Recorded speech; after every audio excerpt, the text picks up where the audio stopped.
8월 전가족 새벽기도에 오신 여러분들 한 분 한 분을 환영하고 축복합니다. 우리 좌우 앞에 계신 분들과 8월의 인사를 나누도록 하겠습니다. 주 안에서 강건하세요 인사하겠습니다. 주 안에서 강건하세요. 8월 한 달 동안 강건함을 입는, 영적으로 육적으로 강건함을 입는 우리 모든 성도님들 되시기를 바랍니다. 오늘은 진짜 신앙에 도전하라라는 제목으로 함께 말씀을 나누고자 합니다. 오늘날 시대는 진짜를 강조합니다. 진짜를 너무나 강조하는데 가짜가 너무 많습니다. 그래서 노래에 보니까 찐이야. 찐이 뭔지 아십니까? 그럼 진짜라는 그런 뜻이 있다고 합니다. 간간히 뉴스에 나오는 그런 어떤 보도를 보면 가짜 경유를 판매하다가 적발된 그런 업체를 보게 됩니다. 가짜 경유를 어떻게 파는가? 뉴스를 들어보니까 경유에다가 등유를 섞으면 되는 것입니다. 그러면 40% 정도 싸게 또 이익을 볼 수 있다고 합니다. 그리고 우리 주부님들 참기름 다 좋아하시는데 참기름, 들기름 가짜가 굉장히 많다고 합니다. 그 참기름과 들기름은 어떻게 가짜를 만드는가? 참기름 1%에 옥수수유를 대량 넣으면은, 또 아마씨유를 넣으면 그렇게 참기름처럼 냄새와 또 어떤 성분들이 그렇게 보인다고 합니다. 우리는 가짜를 만들 때 여러분들 이 가짜 등유와 제가 가짜 참기름, 들기름 이렇게 말씀드렸는데 가짜를 만들 때 반드시 들어가야 될 게 있습니다. 그것이 무엇입니까? 가짜를 만들 때 반드시 들어가야 되는 것은 진짜가 들어가야 한다는 것입니다. 진짜가 들어가야 가짜가 됩니다. 가짜를 만드는데 필수 요소가 진짜라는 것이죠.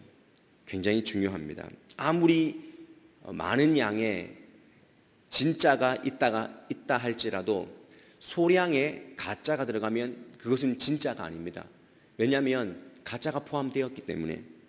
정리하면 우리를 가짜되게 하는 것은 내가 가지고 있는 대부분의 진짜, 그것이 우리를 가짜되게 하는 것이 아닙니다.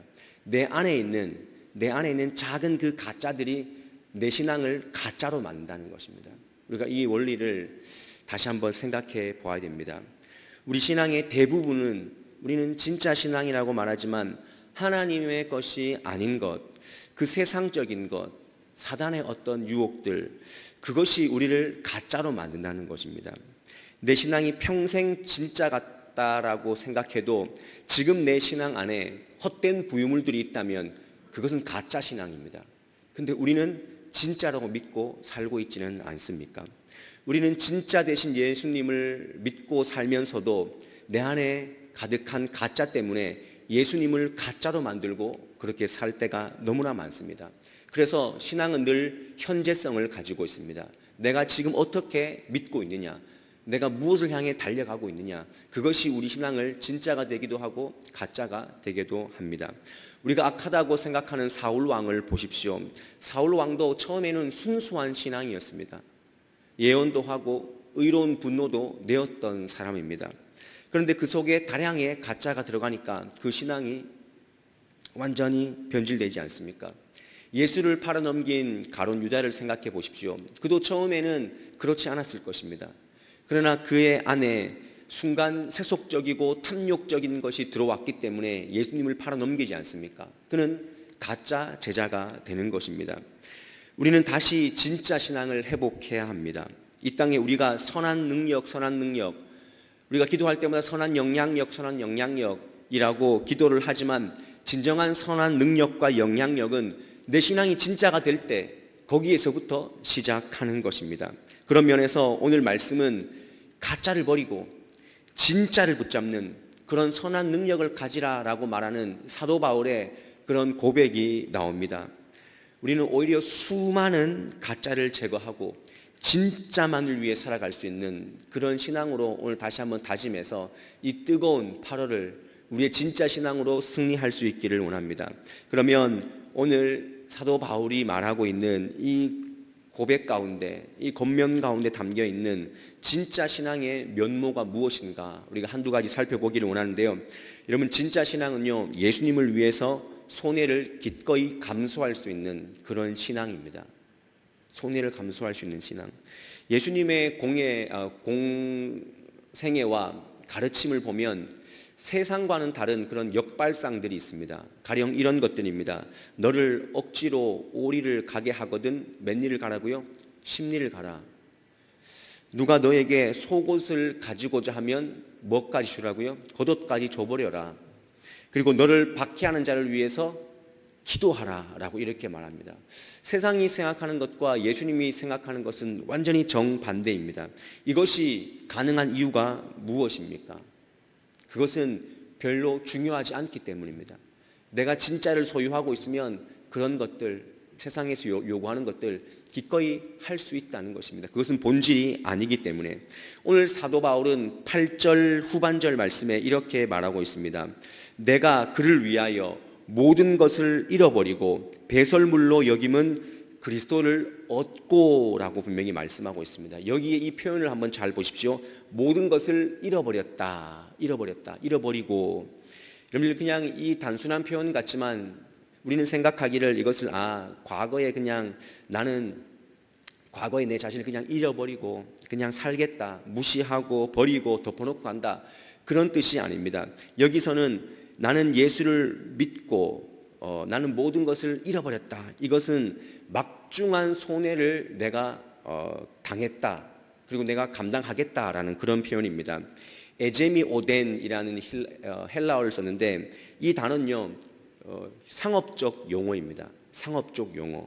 다시 말해서 내가 막중한 손해를 내가 자발적으로 자청했다, 이런 뜻이 있습니다. 이것은 세상의 상식과 다른 것입니다. 세상은 손해보려고 하지 않습니다. 그러나 사도 바울은 오늘 뭐라고 말합니까? 진짜 대신 예수를 만났기 때문에 세상적인 것은 세상에서는 우리가 손해볼 수 있어야 한다라고 말합니다.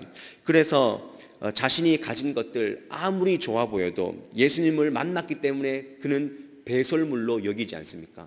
너희도 그렇게 살아라 라고 이야기합니다. 과감하게 배설물로. 우리는 버립니까? 자꾸 배설물을 취하려고 하지 않습니까? 그러니까 사도 바울은 세상에서 좋다고 하는 것들에 대해서 손해를 볼지라도 그것을 결별해라. 상업적 손해, 상업 장사하는 사람들이 손해 보려고 합니까? 절대 그렇지 않습니다. 그러나 그냥 진짜를 만났기 때문에 세상의 것들은 그냥 결별해버려라. 왜냐하면 진짜를 만났기 때문입니다. 우리는 어떻습니까? 많은 신앙인들이 주일에도 손해 안 보려고 세상적인 것 붙잡으려고 애쓰고 힘쓰지 않습니까? 내가 소유한 것 그거 지켜내려고 세상에 가서는 신앙적인 계급 다 떼고 그냥 혈기를 부리면서 내 유익과 내 이익을 위해서 살아가지 않습니까?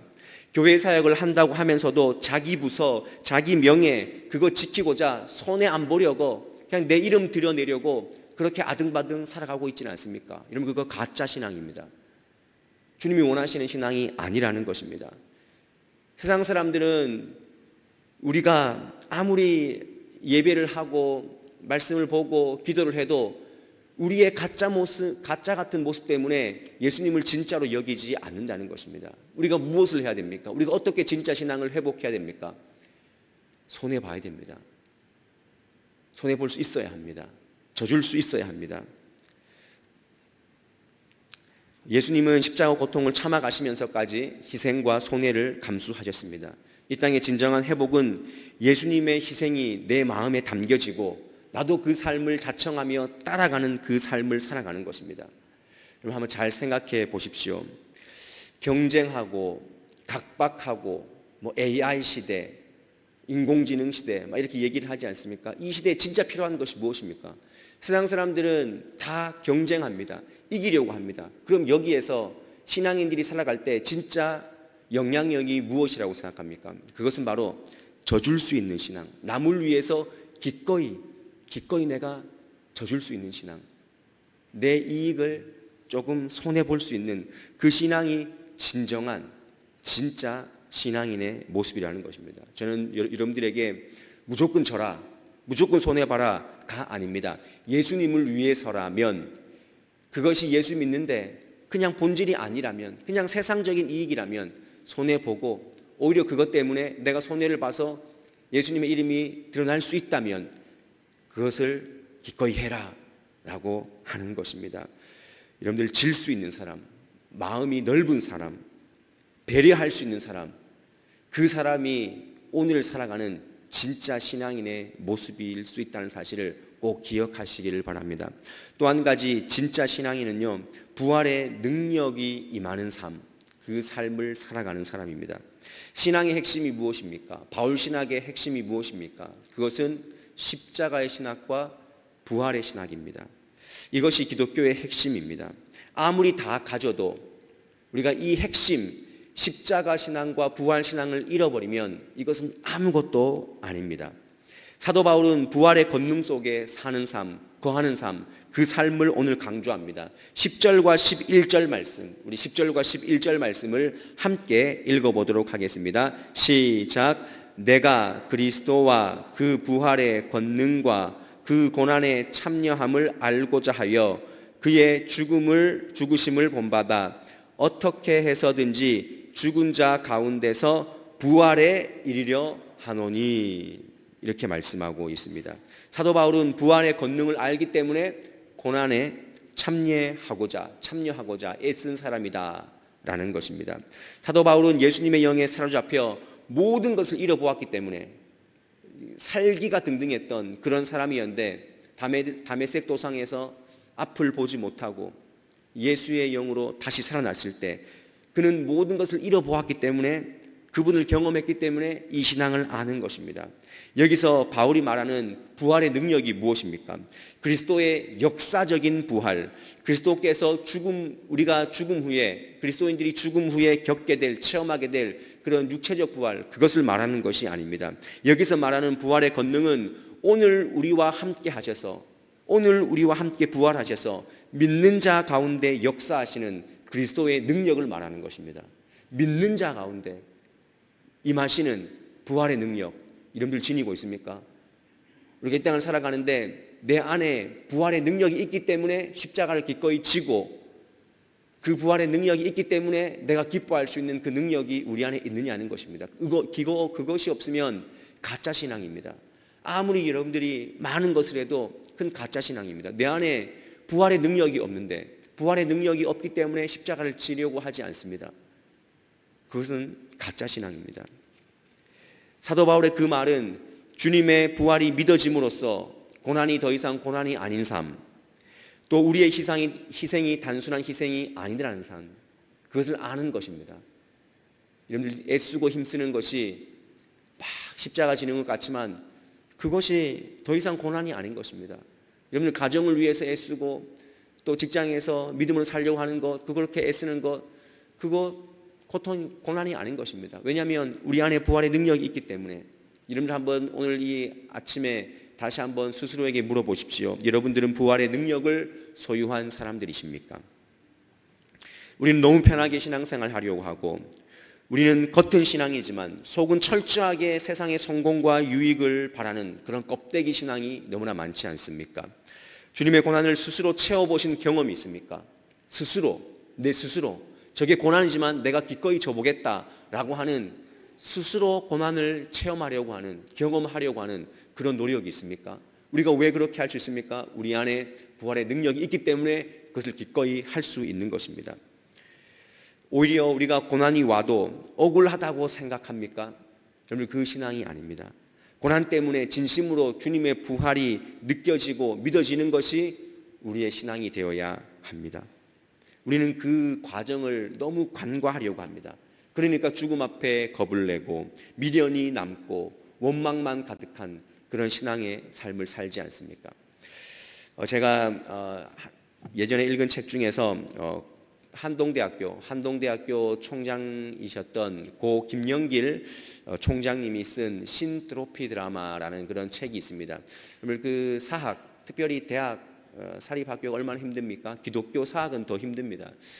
처음에 한동대를 이렇게 운영을 하면서 워낙 재정이 어려우니까 후원금이 많이 들어옵니다. 그 후원금을 교회 쪽에서 또 많은 단체에서 이렇게 후원을 했을 때 그 후원금을 먼저 쓰고 나중에 또 채우는 그런 방식으로 먼저 썼던 거예요. 그것이 감사의 문제가 되어서 고 김영길 총장님이 이렇게 수사를 받고 또 교도소에도 갔다 오고 이런 부분이 있어요.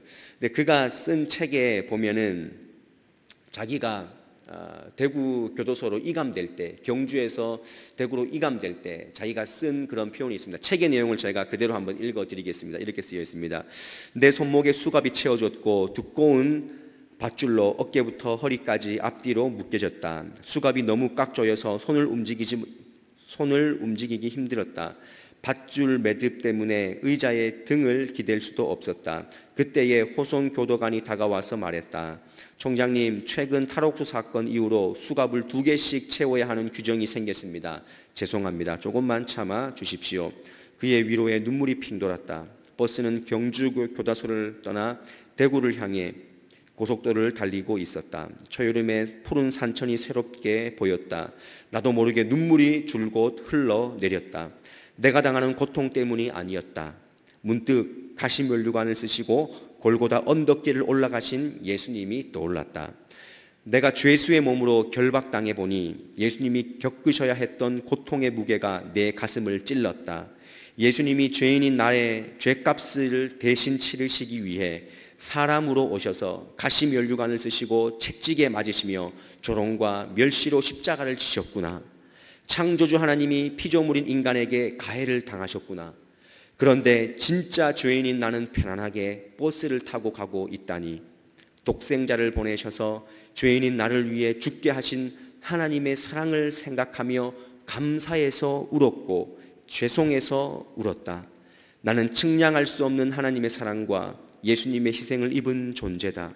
나를 위해 고난받으신 예수님, 세상 짐을 지고 가시는 예수님을 묵상하면서 대구로 향하는 그 길은 나를 더 깊은 은혜의 자리로 데려갔다. 이렇게 말하고 있습니다. 여러분들, 우리는 이 상황이 너무나 고통스러웠을 것입니다. 우리가 그냥 이 고통 가운데 있었다면, 이 상황 가운데 있었다면, 우리는 그냥 하나님 왜 이럽니까? 너무 고통스럽습니다. 아니, 하나님께서 나를 이 자리에 총장으로 심으시고 하나님 그렇게 사역하게 하셨는데 왜 나에게 이런 고통을 겪게 합니까? 우리는 그냥 마냥 인간적인 눈물을 흘렸을 것입니다. 그런데 고 김영길 총장이 어떻게 눈물을 흘립니까? 자기가 죄수의 몸으로 결박되어서 가다 보니 예수님이 생각나서 우는 것입니다. 십자가의 고난이 느껴져서 운 것입니다. 우리는 이 상황을 은혜로 풀고 예수님의 입장에서 생각해 볼 수 있겠습니까? 그러나 고 김영길 총장은 진짜 신앙인으로서 그가 그 호송 차량 안에서 예수님의 십자가를 생각하니 그냥 눈물이 난 것입니다. 그리고 그 시간을 은혜의 자리로, 그 마지막 부분에 나를 더 깊은 은혜의 자리로 데리러 갔다, 이렇게 말하지 않습니까?